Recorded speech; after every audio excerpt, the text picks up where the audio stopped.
Hello கனி channel people. Big pass பொறுத்த வரைக்கும் யார் ஹோஸ்ட் பண்ணுறா, யார் கண்டஸ்டண்ட்டாக இருக்கா, என்ன பண்ண போகிறாங்க, ஏது பண்ண போகிறாங்க, அடுத்த டாஸ்க் என்ன, யார் எலிமினேட் ஆக போகிறா, இதெல்லாம் தாண்டி உள்ளெல்லாம் இருக்காங்களே அவங்களுக்கு எவ்வளோ தான் சம்பளம் கொடுப்பாங்க அப்படின்ற ஒரு சின்ன கேள்வி தான் எல்லார் மனசுலையுமே வந்து போயிட்டே இருக்கும். ஸோ அப்படி இருக்கும்போது இந்த வாரம் எவிக்டான நம்ம ரஞ்சித் அவர்களுக்கு எவ்வளோ சேலரி கொடுக்கப்பட்டுச்சு அப்படின்றது தான் பெரிய பேச்சும் பொருளாக இருக்குது. ஸோ அது என்னன்னு சொல்லி உங்களை ஷேர் பண்ணுறேன் வாங்க.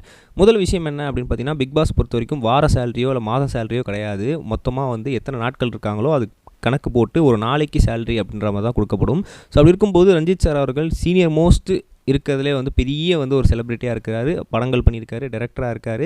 அது மட்டும் இல்லாமல் சீரியல்ஸ்லையும் ஒர்க் பண்ணிகிட்டு இருக்காரு. நிறைய வந்து ஆப்பர்ச்சுனிட்டிலாம் விட்டுட்டு தான் பிக் பாஸ்க்குள்ளே வராரு அப்படின்னும் போது ஸோ அதுக்கான காம்பன்சேட்டான மணியை வந்து கொடுத்து தான் ஆகணும் அப்படின்ற மாதிரி ஒரு கட்டாயம் இருக்கும்.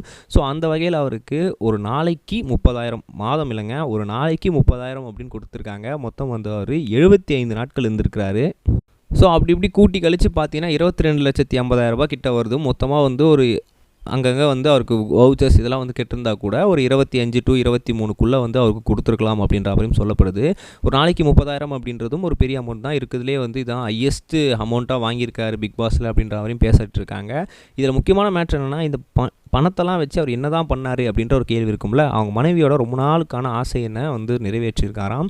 என்ன ஆசை அவங்களுக்கு? அவங்க நல்லா ஒரு செட்டில்டு ஃபேமிலி தானே அப்படின்னா, எஸ் செட்டில்டு ஃபேமிலி தான். பட் ஆனால் அவங்க வந்து யூஸ் பண்ணிகிட்டு இருக்க எல்லா வந்து ஆர்னமெண்ட்ஸ் எல்லா ஜுவல்லர்ஸுமே வந்து என்னென்னா அவங்க அம்மா சைடில் வாங்கி கொடுத்தது. அதாவது நம்மளோட ரஞ்சித் சாரோட ஒய்ஃபோட அம்மா சைடில் வாங்கி கொடுத்ததாம். ரஞ்சித் சார் இது வரைக்கும் அவங்களுக்கு நகை அப்படின்றத பெரிய அளவில் வாங்கி கொடுத்தது இல்லையாம். அதனால் இந்த மொத்த பணமே இதில் ₹1 கூட எடுத்து வைக்காமல் மொத்த பணத்தையுமே அவங்க ஒய்ஃப்காக அவங்களுக்கு என்னெல்லாம் ஆசை இருக்கோ, என்னெல்லாம் பண்ணணுமோ அது எல்லாத்தையும் அவங்களுக்கு வாங்கி செஞ்சு கொடுத்துருக்காராம்.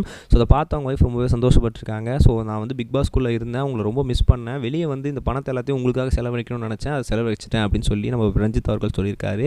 ஸோ இந்த விஷயம் சோஷியல் மீடியா சம வைரலாக போயிட்டுருக்கு. அது மாதிரி இல்லாமல் ரஞ்சித் சாருக்கு நிறைய பேர் வந்து அடுத்தடுத்த ப்ராஜெக்ட்டுக்கு கங்க்ராட்ஸ் பண்ணிட்டு இருக்காங்க அப்படின்னு தான் சொல்லணும். ரெண்டாவது முக்கியமான விஷயம் என்ன அப்படின்னு பார்த்தீங்கன்னா, பிக் பாஸில் இந்த வாரம் என்ன தான் நடக்க போகுது அப்படின்னு ஒன்றும் நடக்காது. இந்த வாரம் என்ன வாரம்? ஒன்றும் இல்லை, ஃப்ரீஸ் டாஸ்க். அதாவது ஃபேமிலி எல்லாரும் உள்ளே வரப்போகிற வாரமாக இருக்க போகுது. ஒருத்தரோட ஃபேமிலியும் உள்ளே வர போகிறாங்க. உள்ளே வந்து என்ன நடக்க போகுது, யார் என்ன பண்ண போகிறாங்க அப்படின்றது தான் எல்லாருமே வந்து ரொம்பவே ஆவலாக எதிர்பார்த்துட்ருக்காங்க. ஆனால் பெரிய அளவில் வந்து போன வாட்டியோ அது முன்வாட்டி சீசன் மாதிரி இந்த வாட்டி வந்து அடிதடி கிடக்குமா அப்படின்னு கேட்டால் கிடையாது. ஏன்னா வந்து இந்த வாட்டி ரொம்ப சாதுவாக தான் போயிட்டுருக்கு.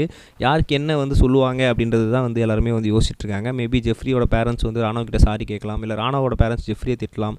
ஸோ இந்த மாதிரியான விஷயங்கள் நடக்க சான்சஸ் இருக்குது. பட் மற்றபடி எந்த ஒரு பர்சனல் வெஞ்சன்ஸும் யார் மேலேயும் இருக்க போகிறது இல்லை அப்படின்றது மட்டும் தெரியுது. இது வந்து ஒரு போரிங் சீசனாக இருக்க போதா, இல்லை போரிங் வாரமாக இருக்க போதா அப்படின்றது இந்த வாரத்தோட ஃப்ரீஸ் டாஸ்க்கை பொறுத்து தான் இருக்குது. ஸோ வெயிட் பண்ணி தான் பார்க்கணும் என்ன நடக்குதுன்னு சொல்லி. உங்களுக்கு எவ்வளோ ஆர்வமாக இருக்குது அப்படின்னு சொல்லி மறக்காம கமெண்ட்ஸ் சொல்லுங்கள். நம்ம நெக்ஸ்ட் வீடியோ கைஸ் பை.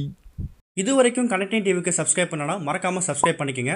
உடனடி அப்டேட்ஸ் பெறுவதற்கு நோட்டிஃபிகேஷன் பெல்லையும் கிளிக் பண்ணிக்கங்க.